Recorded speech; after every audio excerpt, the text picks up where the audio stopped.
Hai, hari ini berjumpa lagi dengan Bu Indri. Hari ini kita akan belajar di tema 5, subtema 2, pembelajaran 1. Nah, masih ingatkah anak-anak tentang komponen ekosistem? Yaitu ada produsen, konsumen, dan juga pengurai. Nah, di pembelajaran sebelumnya sudah kita pelajari ya, apa itu masing-masing komponen. Yang pertama ada produsen. Produsen adalah makhluk hidup yang menghasilkan makanan sendiri melalui proses fotosintesis. Contohnya adalah tumbuhan. Anak-anak tentunya sudah paham ya apa yang dimaksud dengan produsen. Selanjutnya, konsumen merupakan pemakan makhluk hidup lain. Konsumen pertama biasanya hewan herbivora atau omnivora karena memakan tumbuhan.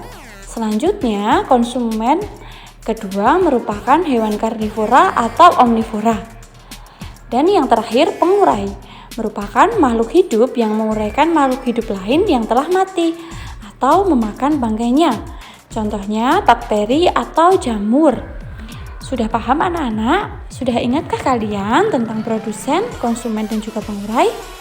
Nah, selanjutnya ada yang namanya rantai makanan. Contohnya di ekosistem sawah. Di sini ada jamur, ulat, elang, burung pipit, dan juga padi. Bisakah kalian mengurutkan bagaimana urutannya mulai dari produsen, konsumen, dan pengurai? Produsennya yaitu padi, karena tumbuhan hijau yang bisa menghasilkan makanannya sendiri. Selanjutnya, konsumen tingkat 1, yaitu ulat. Konsumen tingkat 1 merupakan hewan herbivora yang memakan langsung energi dari produsen.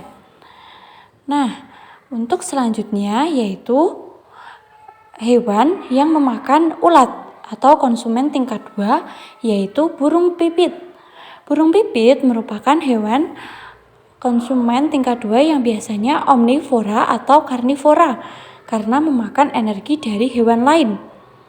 Nah, selanjutnya konsumen tingkat 3 yaitu elang yang memakan energi dari burung pipit. Konsumen tingkat 3 kalau di sini merupakan konsumen puncak atau konsumen terakhir sebelum adanya pengurai. Pengurai yaitu jamur yang menguraikan bangkai dari elang untuk disalurkan energinya menuju ke produsen. Sudah pahamkah anak-anak tentang urutan dari rantai makanan tadi? Nah, di sini ada gambar ulat yang memakan tumbuhan padi dan dimakan oleh burung pipit. Nah, rantai makanan itu secara menerus menyalurkan energi dari satu makhluk hidup ke makhluk hidup lain.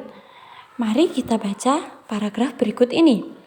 Rantai makanan adalah peristiwa memakan dan dimakan antar makhluk hidup dalam suatu lingkungan. Ekosistem sawah merupakan tempat hidup beberapa tumbuhan dan hewan. Salah satu tumbuhannya adalah padi. Pada gambar rantai makanan, nampak ulat memakan padi dan dimakan burung pipit. Nah, setelah membaca paragraf tadi, apakah anak-anak sudah paham apa yang dimaksud dengan rantai makanan? Mari kita cari ide pokok dari paragraf tadi. Masih ingat kalian apa itu ide pokok? Ide pokok adalah gagasan utama atau inti dari suatu bacaan. Nah, inti dari bacaan tadi apa ya kira-kira? Bagaimana cara mencari ide pokok? Masih ingatkah kalian? Nah, cara menentukan ide pokok. Yang pertama, kita harus membaca paragraf dengan cermat atau teks dengan cermat.